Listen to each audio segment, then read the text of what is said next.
जोपर्यंत दीदी बोलत नव्हती, फक्त लिपसिंगवरती डान्स करत होती, तोपर्यंत अर्ध्या महाराष्ट्राची क्रश होती. पण जेव्हापासून हा पॉडकास्ट रिलीज झालाय त्यांना कळलंय, लोकांना कळलंय की ही अशा प्रकारे बोलते, तेव्हापासून हिचं असं झालंय की BMW ची बॉडी आणि अल्टोची फायरिंग असल्यासारखं. कुठलची आहे प्रॉपर किंवा कुठं तुझं बॉन्ड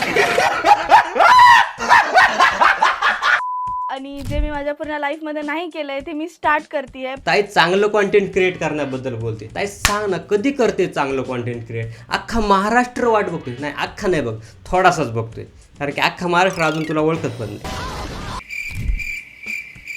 अरे काय करतोय सचिन? अरे विष्णुप्रियाला ओळखण्याचा प्रयत्न. ते काय आई वडील आणि मी, आमची तिघांचीच फॅमिली होती. त्याच्यानंतर वडील लेफ्ट झाले जेव्हा मी 3rd मध्ये होते तेव्हा. आता हा यांचा पॉडकास्ट स्क्रिप्टेड आहे का नाही मला तरी माहित नाही पर्सनली. जर हा यांचा पॉडकास्ट स्क्रिप्टेड असेल तर यांचा अनस्क्रिप्टेड पॉडकास्ट कसा असेल? तुझा बॉन्ड कुठं झाला, वडील लेफ्ट झाले. चिमणी असं काय बोलते जसे वडील एक्सपायर नाही, व्हॉट्सअप ग्रुपमधून लेफ्ट झाले एखाद्या. कौन है ये लोग? कहां से आते हैं?